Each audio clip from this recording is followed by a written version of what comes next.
اولین کارهایی که کردم موضوعش اصلا شهر بود و در حقیقت شهر رو از بالا نگاه میکردم و با وجود اینکه کار توی اونجا ابستره دیده میشه، ولی اگه تمرکز کنید روی اشیا و اگه کار رو برگردونید تو جهت‌های مختلف، میبینید اشیاء مختلفن که تو هم نفوذ کردن و قابل تشخیص نیستن. یک مجموعه سرد شبکه مانندی به وجود میارن که من اسمشو گذاشتم شهر.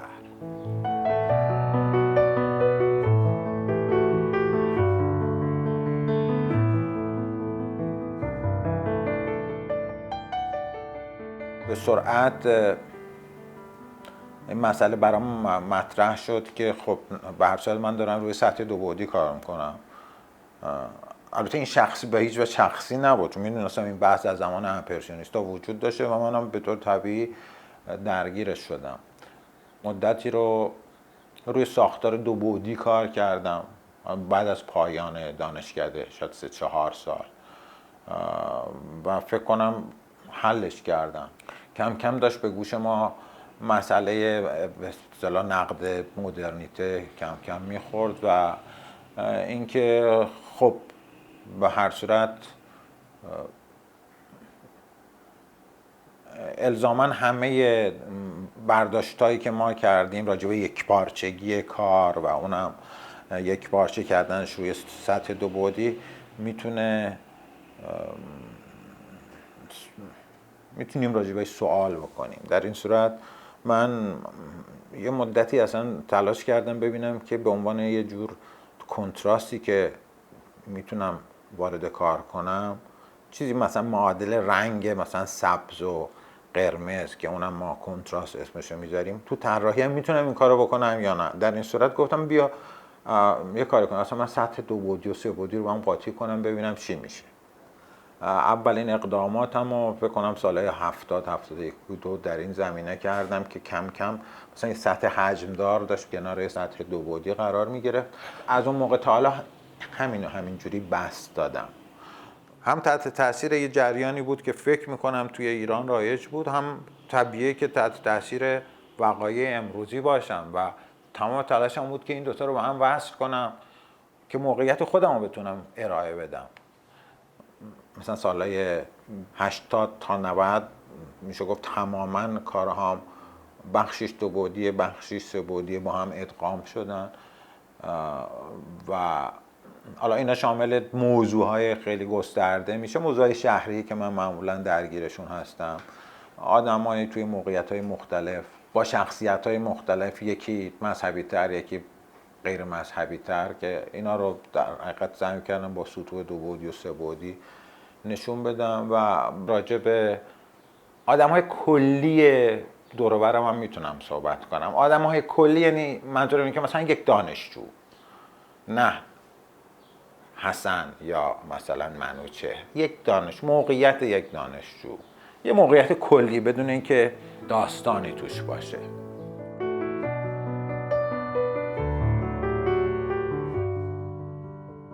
بعد از اون که دیگه اصلا به شخصیت‌های خاص پرداختم، دوستان حالا یا کسایی که من رابطه داشتن که در حقیقت وجودشون با سطوح دو بعدی سه بعدی نشون داده میشد. سعی کردم اون تناقضی که خودم تو وجودشون میبینم ابراز کنم، تبدیلش کنم به یه جور بیان بصری.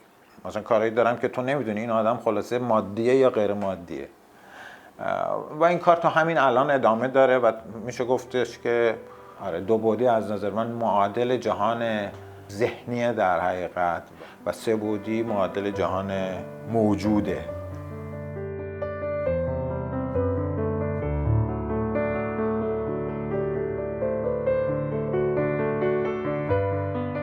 بکنم مجموعه‌ای که بعد از اینها دوباره کار شد، دوباره پرداختم به موقعیت خودم و اطرافیانم توی جهان، که حالا ما چی هست تو جهان، چه موقعیتی توی جهان داریم. آیا واقعا ما میتونیم به عنوان یک شخصیت مستقل شکل گرفته نظر بدیم حالا، یا خودی نشون بدیم؟ البته اگه بخوام صریح بگم، من موافق با این نیستم، چون تو خود نقاشی هم آدم ها کاملا چند پارن. یه جا طبق همون تعریفی که از 2 بعدی و 3 بعدی کردم، یه بخشی از اندامشون 3 بعدی یعنی مادی شده، بخشش کاملا 2 بعدیه، بخششون اصلا میتونه برند باشه، تحت تاثیر برندن، بخشش اشیاء توش نفوذ کردن، توی بدن یه جور مبلم دیده میشه.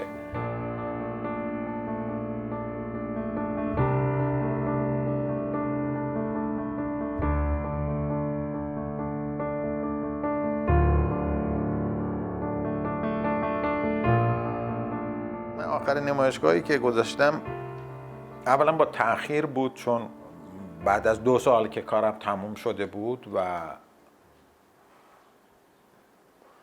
دیگه مایل نبودم با گالری که تا 10 سال بود باش کار میکردم ادامه بدم. تمام کارا در حقیقت یه جور حاکی از نوعی سردی و یخزدگیه که کاملا بهشون چیره شده. فکر میکنم سالهایی که این کارا انجام شد و البته هنوز هم فکر میکنم کاملا رویدادها به طرفی رفت که به لحاظ روابط اجتماعی ما گسسته تر شدیم، مثلا ارتباطاتمون خیلی کمتر شد، خیلی از نظر من بی‌عاطفه تر شدیم، همدیگر رو ول کردیم و کاملا یه جور سردی عاطفی مستولی شد به جامعه و من کاملا تحت تاثیر اون کار کردم. اینو چند تا گیاه به طور اتفاقی پیدا کردم، صبح که داشتم میدویدم توی اطراف خونم چند تا گیاه پیدا کردم و اینا رو گذاشتم توی آب. بعد اینا موندن اینجا چند روز، چند ماه و بعد دیگه نه، دیدم موندن دیگه، دارن تغذیه میکنن. بعد براشون یه ظرفای کوچولی و همینجوری درست کردم. بعد دوستان من می اومدن اینا رو میدیدن و بعد میدونید من یهو همه این داستانا منو یاد اولین داستانی انداخت که توی بچگی خونده بودم، چون این حس سرمایی که تو من تولید شده بود به خاطر عدم وجود روابط عمیق عاطفی. من دارم یه کاری میکنم که مثل که خیلی ها نمیکنن، من دارم یه چیزی رو حفظ میکنم که فکر کنم نادره این کار. یک گیاه مثلا مجموعاً 5 سانتی رو من دارم اینجا حفظ میکنم.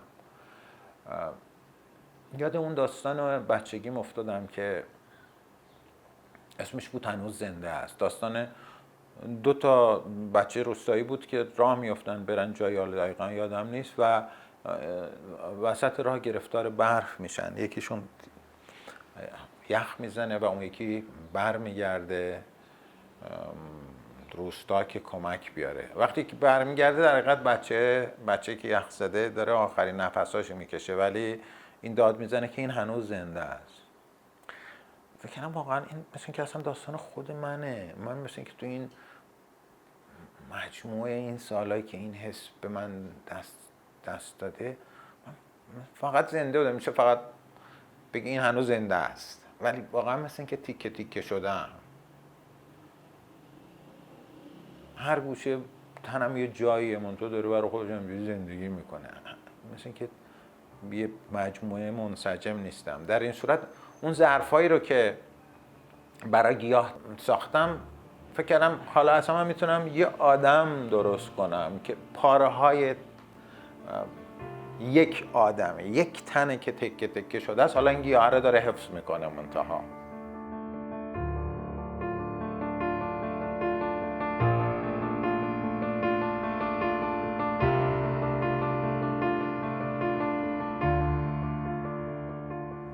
بر اساس همین فکر تصاویری که کار شد که قبلا هم کار میکردم، خب پورتره بود، منظره بود،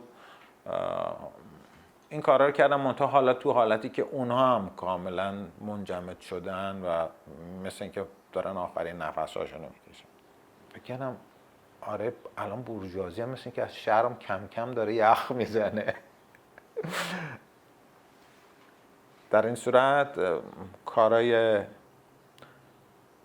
رو که بر اساس این کردم نقاشی‌هایی بودن که عموماً بورژواها هستن، به سفارش بورژواها انجام شده و به اصطلاح کارهایی هستن که مهمن و موقعیت تاریخ هنری دارن و اونها که الان تو حالت یخ زدگی به سر میبرن.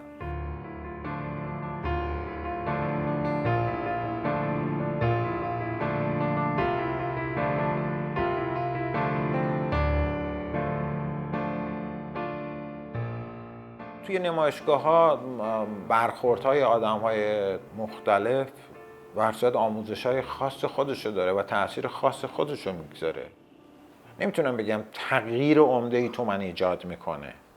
احتمالشو میدم که برخورد مخاطب با من کن فیکون کنه. هیچ وقت این کارو نکرده. من خلاصه گفتم اهدافی دارم، برای من چیزهای جالبه که راههای خودشم پیدا میکنم، اما قطعا نظرات دیگران و واکنش‌های دیگران رو من اصلا بی تأثیر نیست. خیلی اوقات امکان این هست که تجدید نظر کنم رو روشی که دارم جلو میرم.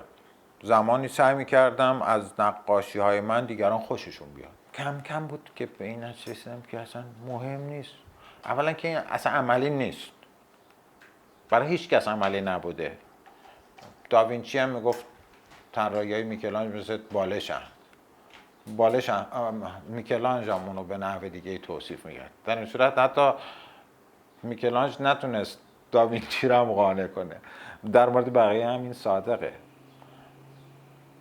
من به این نتیجه رسیدم که خب من که نمیتونم همه رو قانع کنم، پس کار خودم بکنم. دلیلی نداره من بخوام اصلا دیگران رو قانع کنم. و این بعد کاملا توی رفتار من خودش نشون داد.